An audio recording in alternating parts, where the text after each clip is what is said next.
Bragantino 3-0 para cima do Corinthians, mas não foi um massacre do Bragantino, muito pelo contrário. O Corinthians teve boas chances, desperdiçou elas, em alguns momentos chutes ruins, em outros grandes defesas do Cleiton. Eu vou comentar sobre esse jogo aqui nesse vídeo.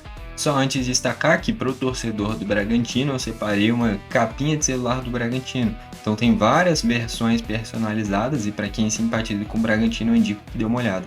Link nos comentários. Destacar também que eu tenho dois canais sobre futebol, que é o 21 Futebol Clube e o R42 Futebol. Aqui eu vou trazer a análise dessa vitória do Bragantino, no outro canal eu vou trazer a análise da classificação do Barcelona sobre o Racing Santander na Copa da Espanha, tá bom? Copa do Rei, né? Enfim, já pedi para você se inscrever e ativar o sininho para o YouTube te mandar os vídeos novos nesses dois canais e pedi para você deixar o like. A maioria das pessoas assiste o vídeo e acaba esquecendo de deixar o like. Enfim, um jogo que ainda quando estava 0-0, o Corinthians criou uma sequência de jogadas que por pouco não transformou em gol. Uma finalização em que um jogador do Bragantino corta em cima da linha, a bola já tinha até passado do Cleiton, mas o jogador do Bragantino tira em cima da linha. E na sequência o Dieguinho vem cortando da direita para o meio e chuta e por pouco não entra, acaba passando ao lado do Cleiton e ali o Corinthians desperdiça a sua grande sequência de jogadas no primeiro tempo. Vale destacar, foi um Corinthians com um time misto, então por exemplo o ataque titular foi Guinegão e Pedro Raul. Pedro Raul que voltou de empréstimo do Ceará, né, depois de fazer uma baita temporada.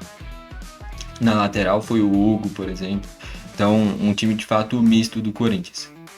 Mas isso não é desculpa para tomar 3-0 do Bragantino, até porque no segundo tempo colocou o Yuri Alberto, colocou o Matheus Bidu, foi colocando titulares. Enfim, 1-0 sai no fim do primeiro tempo, uma jogada em que o Mosqueira dá o passe para o John e aí surge aquele famoso chutamento. Uma jogada em que o John arma um pouquinho mais a visão da área e ele cruza em direção ao Eduardo Sacha. Só que é um cruzamento em direção ao gol, em que o Eduardo Sacha tenta finalizar e fura. E aí no momento em que a bola está chegando no Eduardo Sacha, o Hugo Souza dá um passinho para o lado. Diz que ele dá um passinho para o lado, a bola passa do Sacha e aí não dá tempo do Hugo voltar para defender. Essa é a bola que dá uma confusão mental muito grande no goleiro, porque se ele fica na trajetória do cruzamento e tem o desvio, não dá tempo dele pegar. Se ele vai na trajetória da finalização, não dá tempo de voltar para pegar o cruzamento. A melhor das hipóteses é ele ficar nesse meio do caminho entre o cruzamento e a finalização, para ele ter um reflexo bom, dá tempo de alcançar tanto em um desvio, tanto na direção original do cruzamento. Só que acaba que o Hugo se posicionou de forma a um chute do Sacha. O Sacha fura, a bola passa reto e entra. Ali o Bragantino abre o placar, muito mérito pro John, que com a camisa do Bragantino tá jogando demais desde a temporada passada. Enfim, ali o Bragantino faz 1-0. Vai para o segundo tempo e o segundo gol sai lá para uns 12 do segundo tempo. Uma jogada de contra-ataque do Lucas Barbosa, surgiu na base do Santos, tinha sido destacado no Juventude e temporada passada tinha ido pro Bragantino. Ele aciona o John, vai para cima da marcação do Kaká. Ao invés de cortar para o meio ou brecar, ele acelera para a perna esquerda.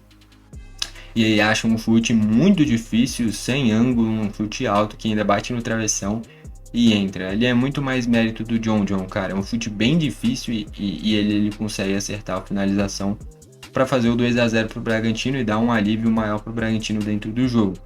Depois disso, o Corinthians chega a criar boas oportunidades, coloca titulares como o Yuri Alberto, como o Matheus Bidu.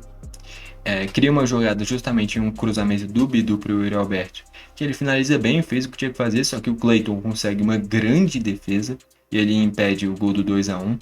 E minutos depois, o Mateuzinho chega na linha de fundo, tem um chute em direção ao meio da área, não dá nem para dizer que foi um cruzamento, só que colocou o Yuri Alberto debaixo do gol, cara. E aí o Yuri não conseguiu ter o reflexo de posicionar o pé para deixar em direção ao gol. Não tinha nem que colocar força, era bater nele e entrar. A bola bateu nele e voltou para lateral. A bola nem saiu em linha de fundo, cara. Bateu nele e voltou para trás. Então ali faltou reflexo pro Yuri Alberto conseguir armar a finalização de forma mais rápida, né?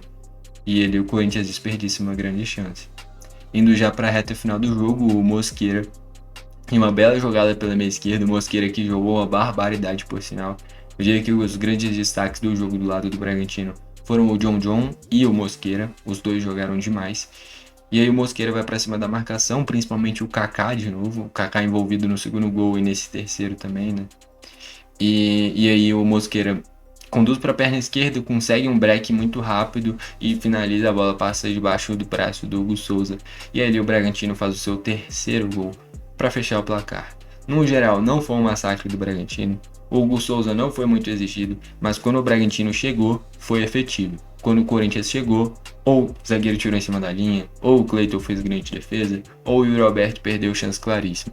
Se o Corinthians tivesse sido efetivo, não teria sido um massacre, talvez o Bragantino não tivesse nem vencido. Então o Corinthians teve chances, por detalhes perdeu elas, o Bragantino foi muito efetivo, teve o seu meio-campista, o seu armador, o John, fazendo uma partidaça, o seu ponto esquerdo, que é o Mosqueira, fazendo um jogaço também. E com isso, o Bragantino construiu esse 3-0 para cima do Corinthians. Bom, foi esse o vídeo, valeu e falou!